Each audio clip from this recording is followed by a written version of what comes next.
Bonjour Christophe Barbier. Bonjour. Éditorialiste BFM TV, l'Express. Évidemment, on est à 3 jours du premier tour de la campagne électorale et de la présidentielle française. L'Express, vous faites votre édito aujourd'hui, vous dites c'est la révolution de 17 qui est en cours. Ah bah oui, on a vu tomber beaucoup de têtes déjà, comme dans toutes les révolutions, hein. Sarkozy, Hollande, Valls, avec moins de 100 qu'en 1793. On voit aussi tout le système de la Ve République voler en éclats.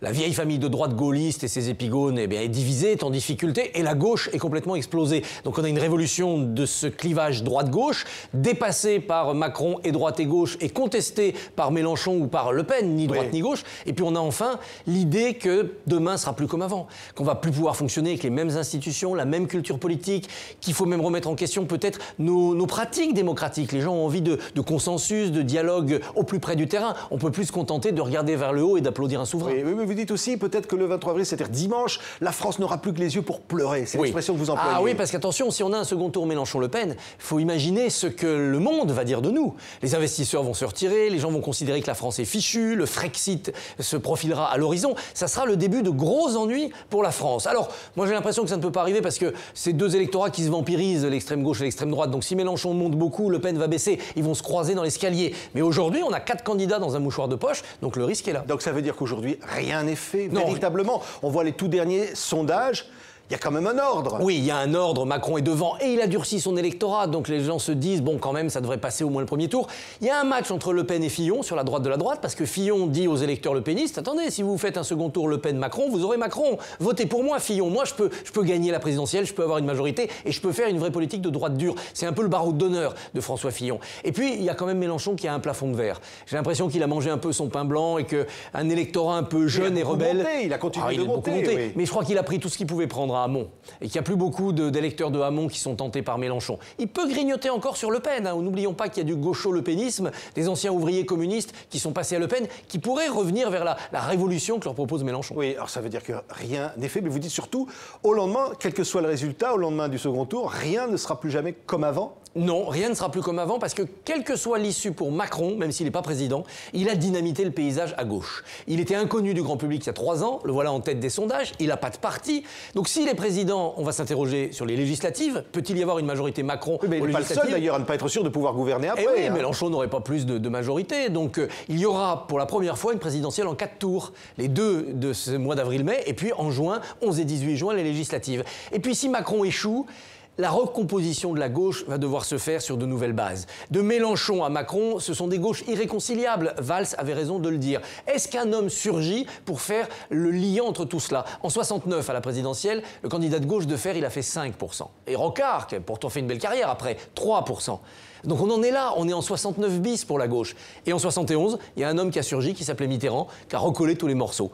Qui sera le Mitterrand de la décennie à venir. Alors là, vous avez publié il y a quelques semaines un livre, Christophe Barbier, Les derniers jours de la gauche chez Flammarion. Vous dites Hollande ne laissera que des ruines. Or, depuis quelques jours, on a le président Hollande qui fait son bilan, en tous les cas qui le défend, ce bilan, si le bilan et qui dit que ce bilan n'est pas si mauvais que ça. Si le bilan avait été bon, il aurait pu se représenter. Il serait en ce moment en train de le défendre devant les électeurs et il serait réélu.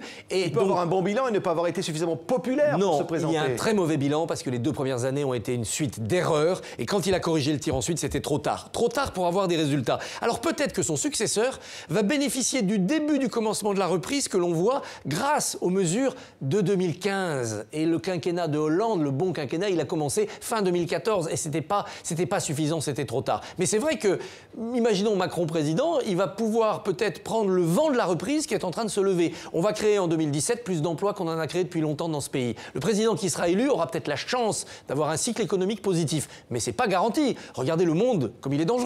Poutine, Trump, Erdogan, on peut replonger dans des crises géopolitiques et financières. Oui, il y a 4 présidents possibles aujourd'hui. Vous nous le confirmez, Christophe Barbier? Je vous nous parlez de Macron, mais on peut aussi avoir une victoire de Marine Le Pen, on peut aussi avoir une victoire de François Fillon. Non, je ne crois pas. C'est ce que disent ses supporters. En tous les cas, lui-même dit « je vais être au second tour ». Je crois qu'il n'y a que 2 présidents possibles. Fillon, s'il arrive à se qualifier et qu'il est face à Le Pen, oui, il gagnera.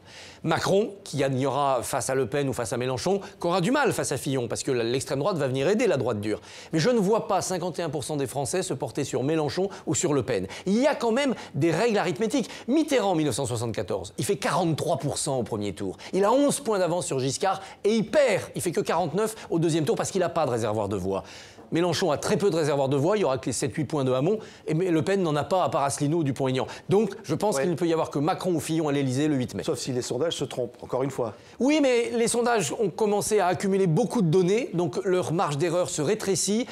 Il est vrai qu'il y a de l'incertitude, il est vrai qu'il y a 20% de l'électorat Sarkozy de 2012 qui est un peu dans la nature, on ne sait pas où il est, mais tout de même, il faudrait que tous ces gens-là prennent dimanche la décision d'aller voter et d'aller voter pour le même candidat. Donc normalement, statistiquement, ça n'arrive pas. Mais ça pourrait être une révolution dans la révolution. Nous, président.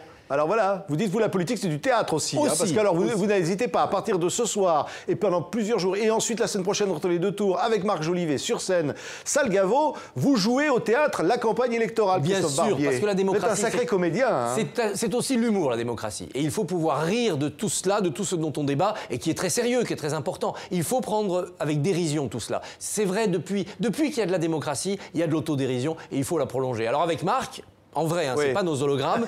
Eh bien, on a décidé que pour la prochaine présidentielle, Marc Jolivet serait candidat. Alors, il faut que je lui donne quelques leçons. Ça nous permet de nous moquer aussi de tous les autres candidats. Vous êtes un coach. Alors, vous lui dites quoi sur scène, par exemple? Je lui apprends à marcher comme un président. Qu'est-ce qu'il faut être pour être un bon président, avoir une chance? Il faut marcher comme un président, se tenir comme un président. Quand vous regardez Marc Jolivet, là, vous avez l'impression de voir Poutou dans 20 ans.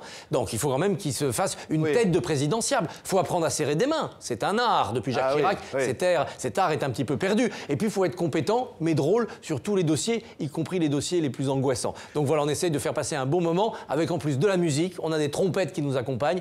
Ça permet de faire à la fois les musiques de la garde républicaine pour le président, puis des musiques de cirque pour s'amuser. Oui, mais vous avez envie de dédramatiser un peu tout ça, j'ai l'impression. Ah oui, bien sûr. Finalement, la politique, ça doit être aussi vu comme ça, comme une sorte de comédie de la vie, bien entendu, comédie du pouvoir. On vit dans l'angoisse quand même, pas seulement l'angoisse des attentats, l'angoisse de la crise. Ce pays trimballe une forme de morosité. Donc s'il n'y a pas à un moment donné une soupape de l'humour pour se dire, voilà, on est quand même mieux ici qu'en Syrie, on est mieux qu'en Turquie, on est mieux qu'en Russie. Si on n'est pas capable de se rendre compte que cette démocratie est une chance, eh bien, vraiment, on passe à côté. Et d'ailleurs, notre seul mot d'ordre dans ce spectacle, c'est pas de voter pour X ou pour Y, c'est de voter. Dimanche, le vote, c'est la meilleure réponse qu'on peut adresser à tous ceux qui veulent casser la démocratie terroriste. Mais là, les gens vont aller voter. On a une très grande participation. Je crois, oui. Cette campagne, elle a été tellement critiquée, mais au fond, elle a été passionnante, incroyable.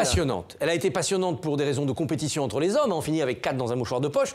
À cause des affaires, c'est quand même passionnant parce que ça nous a interpellés sur la moralisation de la vie publique. Et sur le fond aussi, on a parlé revenu universel, on a parlé travailleurs détachés, on a parlé sécurité. C'était quand même une campagne qui a soulever des thèmes de réflexion intéressants. Donc ça, c'est passionnant. J'espère qu'il y aura une faible abstention. On a fait à peu près 20% la dernière fois. On avait fait presque 15% en 2007, comme en 65. C'est vers ce chiffre-là qu'il faudrait aller. Entre 10 et 15% d'abstention seulement, c'est vraiment ceux qui sont en voyage ou qui sont malades le jour J. Il ne faudrait pas tomber plus bas. Sinon, on donne l'impression que la démocratie, on s'en fiche un peu. Et ça, il faut vraiment veiller à sauver cette démocratie et à voter uniquement pour cela. Et on peut voter blanc si on veut.